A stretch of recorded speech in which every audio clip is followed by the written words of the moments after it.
Down the race for the White House and the incendiary speech from Donald Trump at a rally over the weekend with praise for the January 6 convicts, attacks on immigrants as subhuman, and a warning of a bloodbath for the country if he's defeated. Chief Washington correspondent Jon Karl has the story. Good morning, John. Good morning, George. Even by Trump standards, Donald Trump's speech over the weekend was dark and menacing. He kicked it off by paying tribute to the people who attacked the Capitol on January 6th. The tone was set even before Trump began to speak.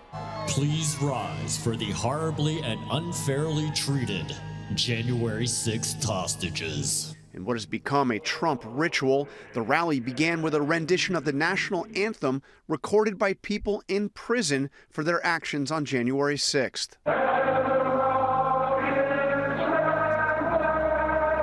Trump then promised that if he gets back to the White House on his very first day in office, he'll help out those who attacked the Capitol. The first day we get into office, we're going to save our country, and we're going to work with the people to treat those unbelievable patriots. More than 1,350 people have been charged in connection with the assault on the Capitol. 770 individuals have pleaded guilty, another 180 already convicted at trial. Trump appeared angry throughout the speech, even taking it out on the teleprompter he was trying to read from. Red is up, and I can't read this damn teleprompter.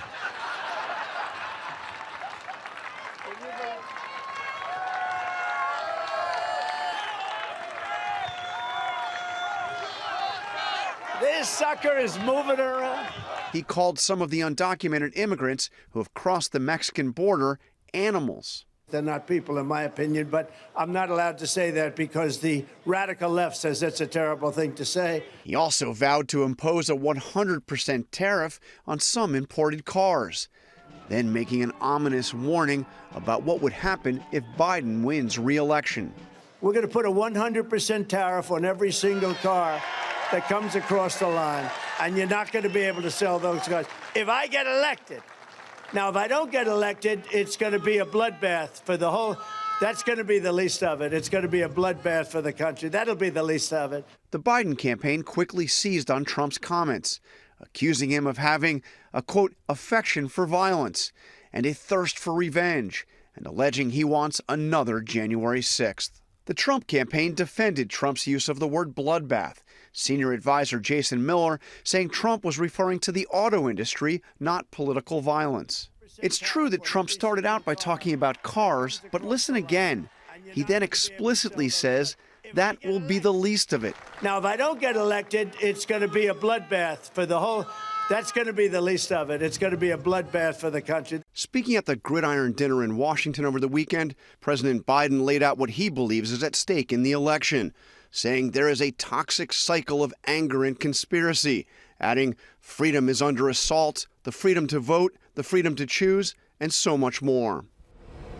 Whether or not Trump was talking solely about cars or about the broader economy when he used the word bloodbath, it wasn't the only dark warning that he made about what would happen if he loses in November.